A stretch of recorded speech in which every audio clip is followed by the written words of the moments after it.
네, 지금부터 2020년 마지막 세계록교회 주일 예배를 시작하도록 하겠습니다. 기도하겠습니다. 할렐루야. 하늘에서 여호와를 찬양하며 높은 데서 그를 찬양할지어다.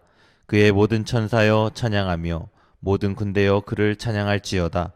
해와 달아 그를 찬양하며 밝은 별들아 다 그를 찬양할지어다. 하늘도 그를 찬양하며 하늘 위에 있는 물들도 그를 찬양할지어다. 그것들이 여호와의 이름을 찬양함은 그가 명령하심으로 지음을 받았음이로다. 아멘. 살아계시고 역사하신 하나님 감사합니다. 하나님 2020년 한 해를 우리에게 허락하여 주시고 우리가 힘들고 어려웠던 2020년을 이렇게 떠나보내고 이제 2021년을 맞이하는 주를 보낼 수 있도록 인도하여 주시면 감사를 드립니다. 많은 일들이 지나가고 그리고 또 많은 것들이 있었지만 하나님 이 마지막 2020년의 예배를 드리며 우리가 하나님께 감사하며 우리 여호와 하나님만을 송축하기를 간절히 소망합니다. 하늘의 천군과 천사들도 하나님을 찬송하셨던 것처럼 우리 또한 하나님을 경배하며 찬송하는 모든 세계록교회 성도들이 될 수 있도록 주여 함께하여 주시옵소서. 감사를 드리며 예수님의 이름으로 기도합니다. 아멘. 전능하사 천지를 만드신 하나님 아버지를 내가 믿사오며 그 외아들 우리 주 예수 그리스도를 믿사오니 이는 성령으로 잉태하사 동정녀 마리아에게 나시고 본디오 빌라도에게 고난을 받으사 십자가에 못 박혀 죽으시고 장사한 지 사흘 만에 죽은 자 가운데서 다시 살아나시며 하늘에 오르사 전능하신 하나님 우편에 앉아 계시다가 저리로서 산자와 죽은 자를 심판하러 오시리라. 성령을 믿사오며 거룩한 공회와 성도가 서로 교통하는 것과 죄를 사하여 주시는 것과 몸이 다시 사는 것과 영원히 사는 것을 믿사옵나이다. 아멘. 다 함께 찬송가 165장을 찬송하시겠습니다. 찬송가 165장입니다. 주님께 영광 다시 사신 주 사망 권세 모두 이기시었네. 흰 옷 입은 천사 돌을 옮겼고 누우셨던 곳은 비어 있었네. 주님께 영광 다시 사신 주 사망 권세 모두 이기시었네. 부활의 주님 나타나시사 두려움과 의심 물리치셨네. 주의 교회 기뻐 찬송하여라. 다시 사신 주님 죽음 이겼네. 주님께 영광 다시 사신 주 사망 권세 모두 이기시었네. 생명의 임금 영광의 주님 주님 없는 삶은 헛될 뿐이라. 주의 사랑으로 세상 이기고 요단 건너 본향 가게 하소서. 주님께 영광 다시 사신 주 사망 권세 모두 이기시었네. 아멘. 네, 이 시간 광고 말씀 드리도록 하겠습니다. 예, 오늘은 2020년의 이제 마지막 주일입니다. 2020년 정말로 다사다난했던 한 해가 빨리 지나갔습니다. 그리고 이제 마지막 주일이 되었는데 오늘 하나님께 예배드리시는 모든 성도님들 하나님께 기쁨과 감사함과 평안이 임하기를 간절히 축복합니다. 그리고 우리가 송구영신 예배를 드리려고 합니다. 2020년 12월 31일 마지막 날 목요일인데 송구영신 예배 우리가 줌으로 하려고 하고 있습니다. 12월 31일 목요일 저녁 11시 30분 우리가 성찬을 하려고 합니다. 그래서 각자 집에서 작은 빵과 그리고 가족들과 함께 나눌 수 있는 포도주 정도 이렇게 준비하시면 되겠습니다. 포도즙도 괜찮고 정 안 되시는 분들은 포도 음료로 우리 하셔도 될 것 같습니다. 그렇게 우리 성탄을 잘 준비해 주시기 죄송합니다. 송구영신 예배를 잘 준비해 주시기 바랍니다. 그리고 또한 1월 2021년 1월 3일 날에는 우리 신년 예배가 있습니다. 또 2021년 처음 시작하는 주일인데 그것도 기대하심으로 또한 감사한 마음으로 준비하시는 모든 성도님들 되시기를 바랍니다. 그러고 보니까 이번 주간은 2020년이 끝나는 해이기도 하지만 2021년이 시작되는 주간이기도 하네요.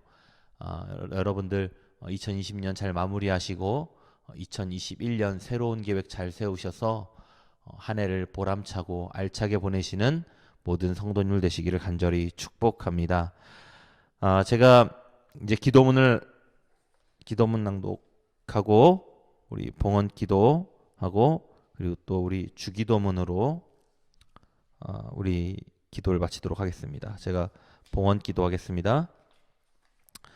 살아계시고 역사하신 하나님 감사합니다. 하나님 2020년 한 해가 흘러갔습니다. 그리고 이제 2021년을 기대하는 마음으로 우리가 지금 이 자리 가운데 서 있습니다. 2020년 하나님 코로나 바이러스로 인하여서 많은 사람들이 고통 중에 있고 경제적으로 또한 가정 사항으로 여러 가지 힘든 일들에 하나님 우리가 마주하고 있었습니다. 하나님 2021년에는 더욱더 새 희망과 소망을 저희에게 허락하여 주셔서 마음 가운데 하나님 큰 비전과 소망을 품고 시작하는 한 해가 될 수 있도록 인도하여 주시고 무엇보다 코로나 바이러스 이 문제가 빨리 회복되어 하나님 전 세계가 아름답고 기쁜 새해와 그리고 또한 2021년을 보낼 수 있도록 주여 함께하여 주시옵소서. 지금 어려움을 당하고 있는 가정들과 그리고 또한 쉽지 않은 문제로 이 사업체와 그리고 또한 경제적인 문제로 하나님 힘들어하고 있는 많은 성도들을 붙들어 주시고 하나님 이 시기에 우리가 하나님의 마음을 어떻게 읽고 깨달아야 할지를 알아가는 귀한 시간들이 될 수 있도록 주님 함께하여 주시옵소서. 무엇보다도 이 어려운 시기에도 우리는 감사함을 잃지 않는 그런 성도들이 되기를 간절히 소망하오니 하나님 성도들의 마음 가운데 용기와 기쁨과 평안을 허락하여 주시옵소서. 오늘 하나님께 감사의 예물을 드리는 귀한 손길들이 있습니다. 축복하여 주시고 하늘의 놀라우신 영광과 은혜가 그들 가운데 임하는 귀한 일들이 있게 하여 주시옵소서. 감사를 드리며 예수님의 이름으로 기도합니다. 아멘. 하늘에 계신 우리 아버지시여 이름이 거룩히 여김을 받으시오며 나라의 임하옵시며 뜻이 하늘에서 이루어진 것 같이 땅에서도 이루어지리다. 오늘날 우리에게 일용할 양식을 주옵시고 우리가 우리에게 죄 지은 자를 사하여 준 것 같이 우리의 죄를 사하여 주옵시고 우리를 시험에 들게 하지 마옵시고 다만 악에서 구하옵소서.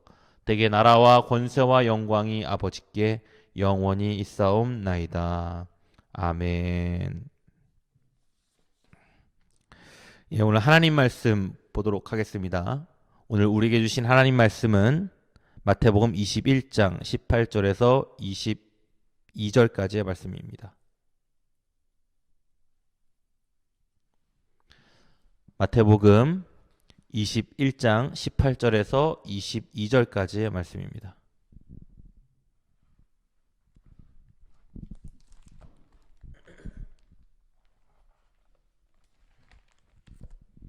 마태복음 18장 21장 18절에서 22절까지의 말씀입니다. 네, 찾으셨으면 제가 봉독해 드리도록 하겠습니다. 이른 아침에 성으로 들어오실 때에 시장하신지라 길가에서 한 무화과 나무를 보시고 그리로 가사 잎사귀밖에 아무것도 찾지 못하시고 나무에게 이르시되 이제로부터 영원토록 내가 열매를 맺지 못하리라 하시니 무화과 나무가 곧 마른지라. 제자들이 보고 이상히 여겨 이르되 무화과 나무가 어찌하여 곧 말랐나이까. 예수께서 대답하여 이르시되 내가 진실로 너희에게 이르노니 만일 너희가 믿음이 있고 의심하지 아니하면 이 무화과에게 된 이런 일만 할 뿐 아니라 이 산더러 들려 바다에 던져지라 하여도 될 것이요 너희가 기도할 때에 무엇이든지 믿고 구하는 것은 다 받으리라 하시니라. 아멘. 네, 할렐루야. 주님의 놀라운 은혜와 축복이 오늘 예배드리시는 모든 가정에 임하기를 간절히 소망합니다. 네, 오늘 무화과 나무를 저주하시다라는 주제로 하나님 말씀 증거하겠습니다. 오늘 본문의 말씀은 이른 아침 예루살렘 성으로 들어오시는 예수님의 모습을 이렇게 그리고 있습니다. 전날 월요일에 예수님께서 이제 지난주 말씀처럼 성전 정화 사건을 마치시고 이 베다니로 가셨다가 아침 일찍 다시 예루살렘으로 돌아오신 것으로 보입니다.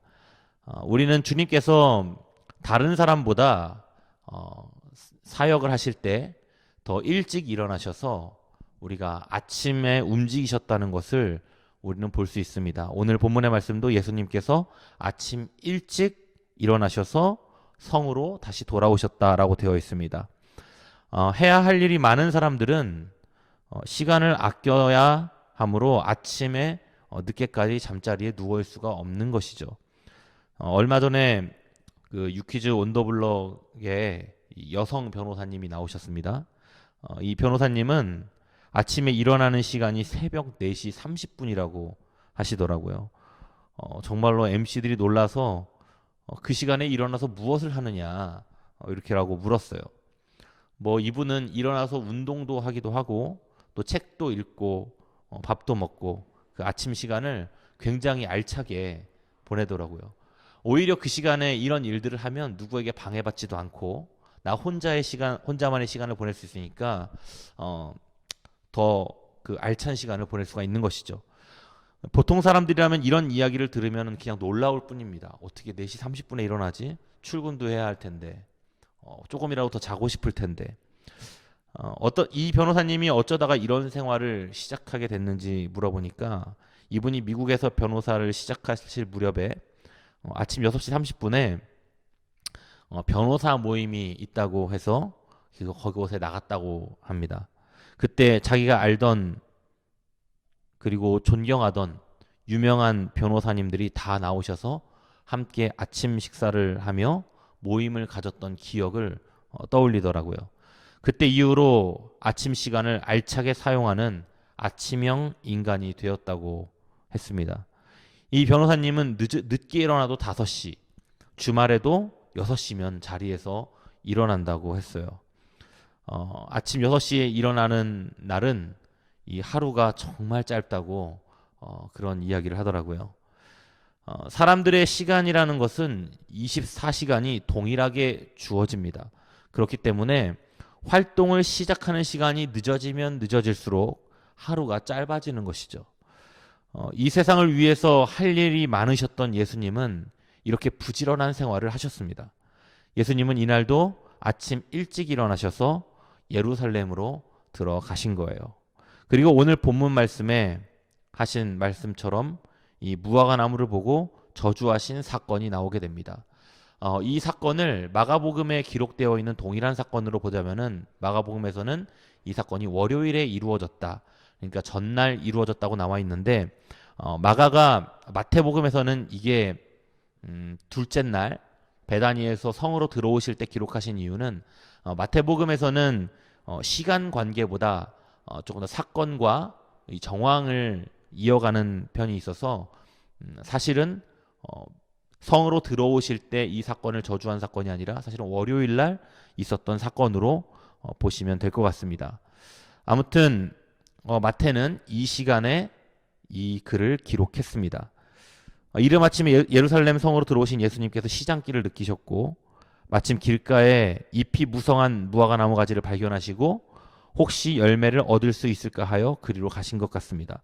그러나 주님께서는 그 나무로부터 아무런 열매를 보지 못하셨어요. 여러분, 무화과 나무가 주는 의미가 있습니다. 여러분, 무화과 나무는 풍요와 번영의 상징입니다. 나무 자체가 굉장히 우람하고 열매도 열리고 사람들에게 먹을 것을 주잖아요. 이 어려웠던 시기에. 그렇기 때문에 굉장히 좋은 나무였고 그리고 사람들이 사랑하는 나무였습니다. 이 무화과 나무의 굵기는 약 1m 정도가 되고 높이가 한 5m에서 6m까지 자라고 가지는 8m에서 10m까지 뻗어나기 때문에 이 나무는 그늘로 사용하기도 굉장히 용이하고 그리고 기도와 명상의 장소로 이용이 되기도 했습니다. 여러분, 그렇다면 이것이 무엇을 상징하는지 잘 아시겠죠? 여러분, 무화과 나무 그늘에서 쉰다는 것은 무엇을 의미합니까? 이것은 지금 현재 나라에 아무런 문제가 없고 평안한 상태라는 것을 의미할 수 있겠죠. 그리고 이 나무 그늘에서 또 기도와 명상을 한다는 것은 그런 휴식의 공간과 또는 이런 우리가 하나님께 나아갈 수 있는 그런 귀한 장소를 제공한다는 거예요. 그리고 또한 무화과 나무는 잎과 꽃이 무성해졌을 때 그 열매도 함께 열리는데 이스라엘에서는 그 열매를 한 1년에 2번 정도에서 3번 정도 거두었다고 합니다. 6월, 9월, 또 12월에 그 열매를 딸 수 있었다고 하는데 이 지중해 연안에 있는 이 국가들에서는 무화과 나무 열매를 이 가난한 자의 양식이라고 부르기도 합니다. 그래서 유대 율법에 의하면 이 길을 가다가 무화과 나무가 있다고 하면 그 열매를 누구나 따먹어도 관계없는 그런 것들이 허락되는 나무였습니다. 또한 오늘날까지도 길가에 있는 무화과 나무의 열매는 모두가 마음대로 이렇게 따서 먹을 수 있는 그런 열매이기도 합니다. 예수님이 보고 있고 마태가 전하고 있는 이 무화과 나무는 잎이 무성하였습니다. 그렇지만 잎사귀 말고 열매는 찾아볼 수가 없었던 것이죠. 마가복음에서는 본문과 같은 내용을 무화과의 때가 아니었다고 표현하고 있습니다. 그러니까 아직 무화과를 먹을 수 있는 철이 아니었던 것이죠. 그런데 그 나무 잎이 무성하다는 것은 앞으로 열매를 맺을 가능성이 아주 큰 나무다. 그리고 또 잎이 무성한 나무는 또 열매도 많이 맺습니다. 6월이 제철인 무화과 나무가 지금이 4월이기 때문에 열매를 못 맺는 것은 당연한 거죠. 그러나 앞으로 맺을 열매에 대한 기대는 굉장히 큰 나무였습니다. 그런데 예수님은 지금 이 무화과 제철도 아닌 시기에 무화과 나무 앞에 가서 열매를 맺지 못하고 있는 무화과 나무를 저주하셨어요.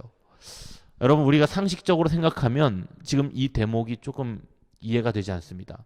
당연히 6월달, 9월달, 12월달에 열매가 맺지 않았다면 열매 맺지 못하는 나무로 우리가 평가할 수 있겠지만 지금은 6월이 되지 않았고 아직 열매를 맺을 철도 아닌데 예수님께서 열매를 맺지 못한 나무라고 저주하고 계세요. 예수님께서 우리는 왜 이런 행동을 하신 것일까? 여기에 우리는 좀 포인트를 두고 이 문제를 봐야 될 것 같습니다. 이것이 상징하고 있는 내용이 있습니다. 예수님께서 이렇게 행동하신 이유, 이런 말씀과 저주를 하신 이유, 이것이 상징하고 있는 것이 있어요. 첫 번째로는 여러분, 유대인들은 자기 자신들을 선민이라고 부릅니다. 하나님의 선택받은 백성이라는 거죠. 여러분, 유대인들이 하나님의 선택을 받았어요. 여러분, 그 사람들이 얼마나 자부심이 강하고 그리고 자기 자신들에 대한 어떤 자긍심이 얼마나 높겠습니까? 그런 유대인들이 겉보기에는 선택받은 백성으로 겉이 잘 포장된 잎이 무성한 무화과 나무 같다는 거예요. 그런 백성들이 매번 형식에 불과한 희생 제사를 위해서 부지런히 성전에 오고 갔지만 단 한 번의 희생 제사로 인류의 죄를 대속하려 오신 이 메시아 예수 그리스도를 알아보지 못하고 거부하고 있는 거예요. 그러니까 잎이 무성한 무화과 나무처럼 보이지만 이 유대인들이 결국에는 열매를 맺지 못하는 백성으로 이렇게 예수님께서 책망하고 계신 것이죠. 두 번째로는 잎만 무성한 무화과 나무처럼 겉으로는 경건의 모양을 자랑하고 있는 이 유대인들이 실제로는 아무런 신앙의 열매도 맺지 못하고 있다라는 것을 상징하고 있는 것입니다. 그리고 세 번째로는 그와 비슷한 성도들이라고는 하지만 그들에게 어울리는 사랑의 계명들은 실천하지 못하고 입으로만 주여 주여 하는 사람들, 그 수많은 교인들과 유대인들을 상징하고 있는 그런 표현의 방식이라고 보시면 되겠습니다. 여러분, 무화과 나무는 이 팔레스타인 일대에 있는 나무들 중에 가장 많은 사랑을 받고 사람들이 이용하는 나무였습니다. 종종 이 무화과 나무는 이스라엘을 상징하기도 했어요. 또 이 무화과 나무는 언약의 땅을 가르쳐 이 무화과의 땅이라고 하는 표현에 사용하기도 했는데 무화과 나무 이 열매는 이 출애굽 시절에 이 가나안 땅에 정탐을 갔던 12명의 정탐꾼이 가나안 땅에 들어갔다가 돌아오면서 그 땅이 비옥하고 매우 번영할 수 있는 땅이라는 것을 증명하기 위해서 가져온 산물 중에 이 무화과 열매가 있기도 했습니다. 그리고 사람들이 무화과 나무 아래 앉아 있다는 것은 바로 아까도 이야기했던 것처럼 평화와 안녕을 상징하는 것이기도 하죠.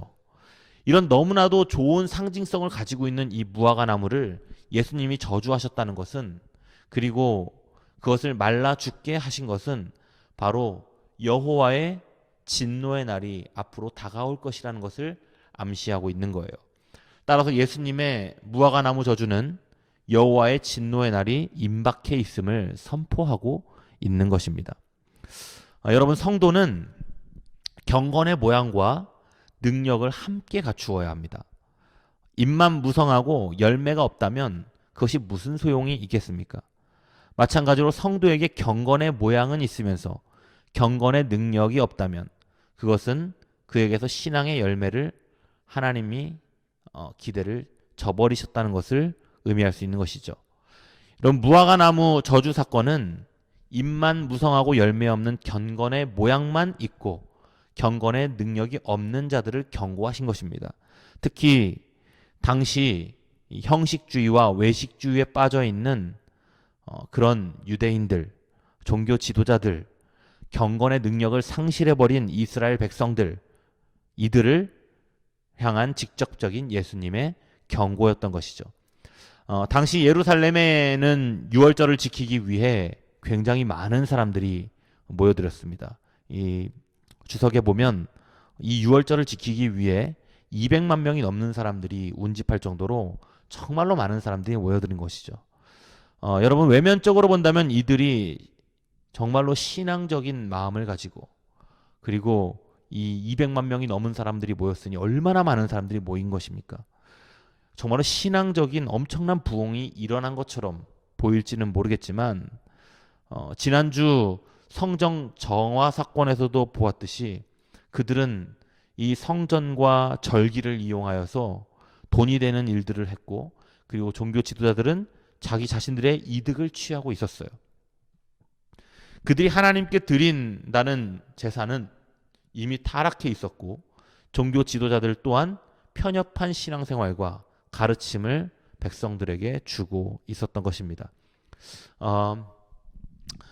이에 주님은 열매 없는 무화과 나무를 저주하여 경건의 모양만 남아있고 능력이 없는 이스라엘 자체와 종교에 대하여 심판 선고를 하신 것입니다. 반면에 예수님께서 이제 21절 말씀부터는 믿음이 지닌 위대한 능력을 제자들에게 말씀해 주십니다. 믿음이 있고 의심치 아니하면 무화과 나무에게 된 이런 일들뿐만 아니라 산을 들어 바다에 던지우리라 하여도 될 것이다 라는 말씀을 하십니다. 이 짧은 구절 안에 이 무화과 나무 사건이 지니고 있는 내용이 다양합니다. 첫 번째로는 종교 지도자들의 타락과 그리고 이스라엘 백성들 유대인들의 형식주의와 외식주의를 비판하신 예수님께서 믿음이 얼마나 위대한지를 말씀하고 계세요. 여러분, 믿음이 얼마나 놀라운지는, 그 능력이 얼마나 큰지는 성경에서 수없이 이야기하고 있습니다. 마가복음 9장 23절의 말씀을 보면 주님은 믿는 자에게 능치 못함이 없다라고 말씀하고 계시고, 빌립보서 4장 13절의 말씀을 보면 사도 바울은 내게 능력 주시는 자 안에서 내가 모든 것을 할 수 있다라고 말씀하고 있죠. 여러분, 믿음은 모든 것을 가능하게 하는 능력이 있습니다. 모세가 홍해를 가른 사건을 보면 여러분, 모세의 능력이 아니죠. 모세가 능력이 있어서 홍해를 가른 게 아니라 모세가 하나님을 믿는 믿음이 하나님을 일하게 하신 것이라는 것을 우리는 알 수 있습니다. 그리고 또한 여호수아의 군대가 여리고성 전투에서 여리고성을 무너뜨렸을 때 이들이 믿음으로 침묵하면서 여리고성을 7일 동안 돌게 되죠. 여러분, 이 순간에는 믿음이 필요한 순간이었어요. 그들이 믿음으로 성을 돌았을 때 결국에는 하나님이 일하셔서 여리고성이 무너지게 되죠. 그런데 이러한 역사를 경험했던 사람들의 순간들을 잘 보십시오. 홍해를 가를 때도, 여리고성 전투를 할 때도 여러분, 상황이 너무나도 좋지 않았습니다. 홍해를 가를 때는 뒤에서는 애굽의 군대가 쫓아오고 있었고 앞에는 홍해가 길을 막고 있었어요. 여리고성 전투는 그야말로 여리고성이 너무나도 견고하고 높은 성이라 이길 가능성이 굉장히 희박한 성이었습니다. 그들이 여호수아와 모세의 능력을 믿고 기대한 것이 아니라 하나님의 일하심을 기대한 거예요. 여러분, 이것이 믿음입니다.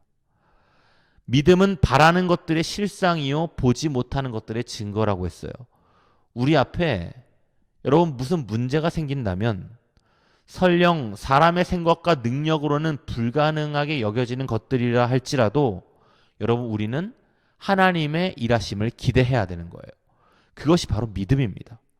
그래서 마지막으로 예수님께서 능력을 나타나기를 원한다면 무엇이든지 믿고 기도하라고 말씀하고 있어요.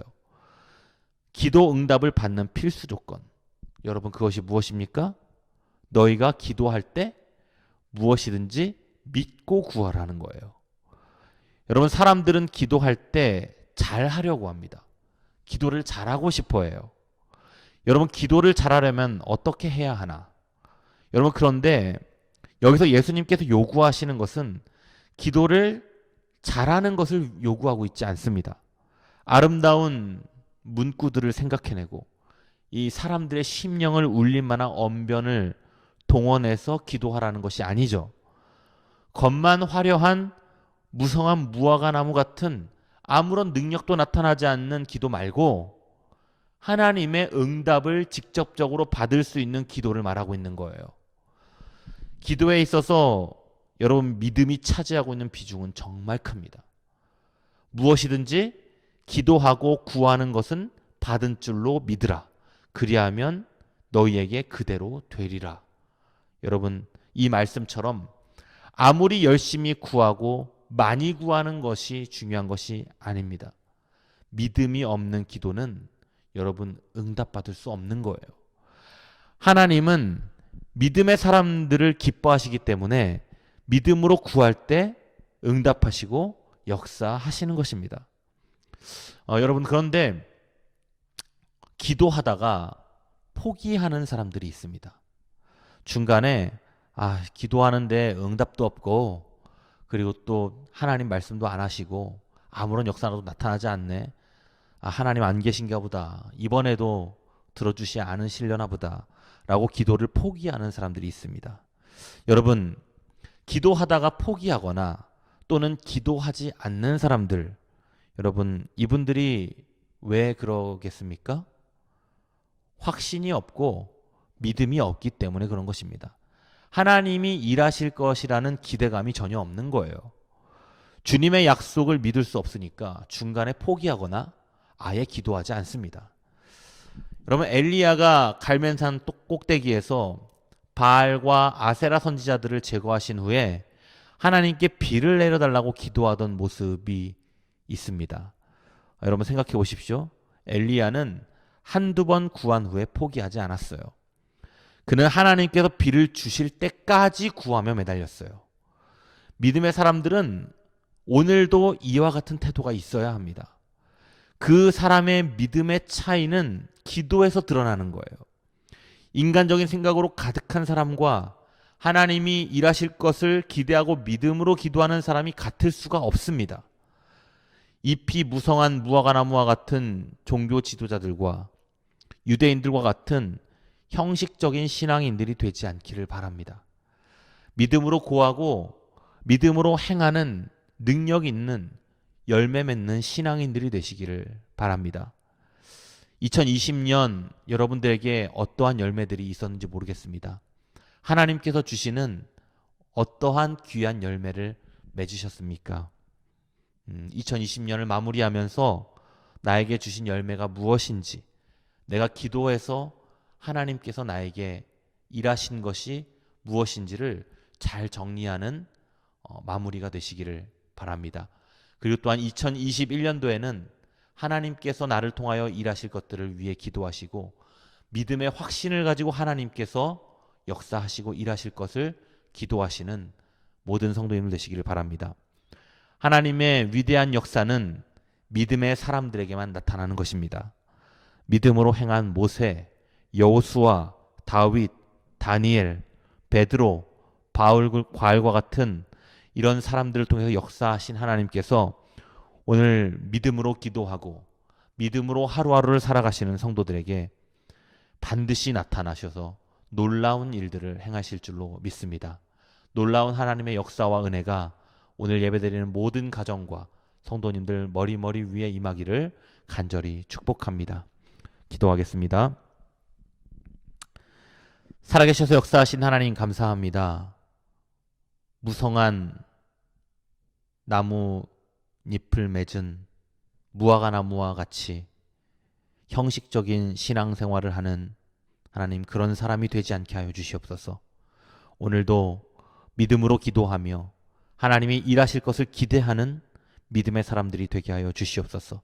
그래서 우리가 진정 믿음으로 하루하루를 살아가고 하나님이 일하시는 능력을 바라보며 오늘도 열매 맺는 삶을 살아가는 모든 세계롭게 성도를 될 수 있도록 주여 함께하여 주시옵소서.